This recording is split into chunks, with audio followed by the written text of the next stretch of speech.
बहुत बहुत स्वागत है जी आपका। तो आज हम एक्सरसाइज 5.2 का क्वेश्चन नंबर 2 करेंगे।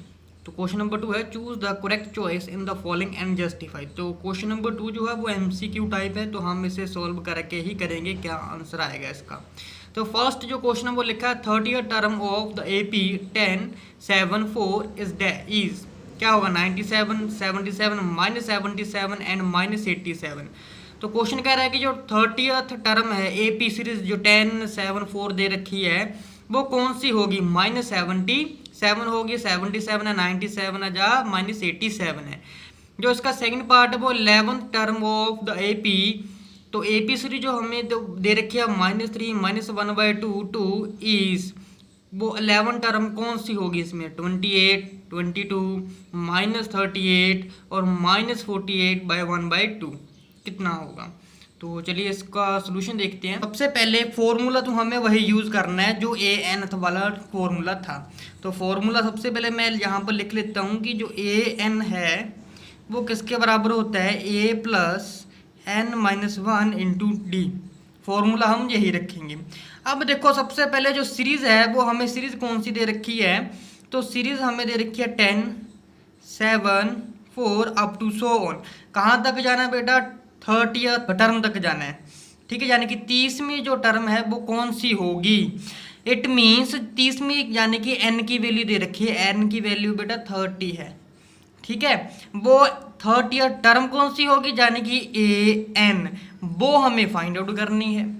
इसमें जो a है वो क्वेश्चन में दे रखा है, वो कितना दे रखा है a, वो दे रखा है बेटा देखो 10। सबसे पहली टर्म जो होती है 10 आ गई AP सीरीज की।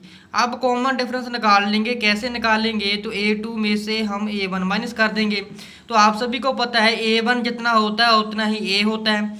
ठीक है जी, तो D की वैल्यू जो है हमारे पास क्या आ जाएगी, A2 की वैल्यू बेटा क्या है 7, माइनस कर देंगे इसमें A1 वो है 10। तो 7 में से 10 जाएगा, आंसर आ जाएगा -3। ठीक है जी, तो आप फॉर्मूला लेके के इसमें वैल्यू पुट कर देंगे। तो देयरफॉर तो an इज इक्वल टू आता है बेटा a plus n-1 into D. ठीक है जी, तो an की वैल्यू तो निकालनी है, a एज इट इज लिख करके n की वैल्यू 30 है, n की जगह पर हम बेटा 30 लिख लेंगे। 30 किसके बराबर जाएगा a की वैल्यू कितनी है बेटा 10 लिख देंगे यहाँ पर, प्लस n-1, n की वैल्यू कौन सी टर्म है जानेंगे 30 में से 1 माइनस कर देंगे, डी है बेटा -3। तो सॉल्व कर लेंगे इसे, तो 10 प्लस, तो ऐसे करते हैं कि माइनस प्लस का माइनस, ये मैंने पहले ही यहाँ पर माइनस लगा दिया है, सॉरी ये माइनस है बेटा। ठीक है, तो यहाँ पर 30 में से 1 माइनस करेंगे तो कितना आ जाएगा बेटा 29। तो ये आ जाएगा बेटा हमारे पास 29, इसे मल्टीप्लाई कर देंगे ये 3 से।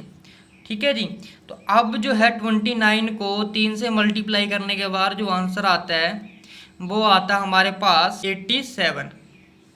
अब 10 में से -87 करेंगे तो ये तो जा नहीं सकता, तो 87 में से 10 माइनस करना पड़ेगा, 77 बड़ा नंबर 87 है, माइनस साइन है तो आंसर में भी माइनस आ जाएगा। तो A30 की जो वैल्यू आएगी बेटा वो आ जाएगी -77, 77 आया बेटा इसका। ठीक है, तो राइट -77 है, तो right answer option number C हो जाएगी 77।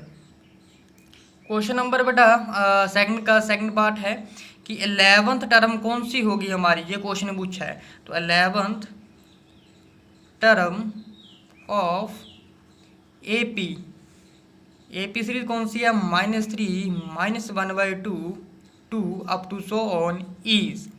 तो ऑप्शन हमारे पास बेटा A दे रखी है 28, ऑप्शन नंबर B दे रखी है 22, ऑप्शन नंबर C दे रखी है -38, ऑप्शन नंबर D दे रखी है -48/1/2। ठीक है जी, तो चलिए फटाफट इसका भी सोल्यूशन देख लेते हैं। तो सोल्यूशन क्या आ जाएगा बेटा, अगेन सेम चीज़ है, n की वैल्यू 11 ही रहेगी, an की वैल्यू हमें अगेन यहाँ से निकालनी है। तो सबसे पहले हम सीरीज लिख लेते हैं, क्या है सीरीज हमारे पास है -3 -1/2 2।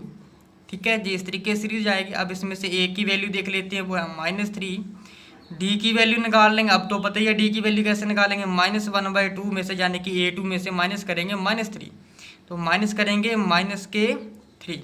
तो d की वैल्यू जो है हमारे पास वो क्या आ जाएगी जी, -1/2 रहेगा, माइनस आ जाएगा +3।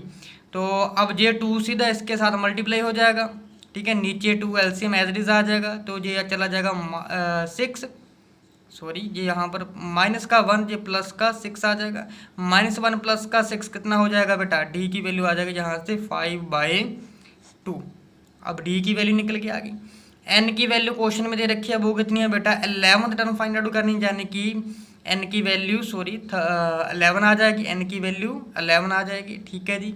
इसके बाद जो ए एन है वो हमें फाइंड आउट करने के लिए बोला है, मतलब कि ए 11th वाली जो टर्म है उसका नंबर क्या होगा, A N is equal to आ जाएगा A plus N minus 1 into D, ठीक है जी।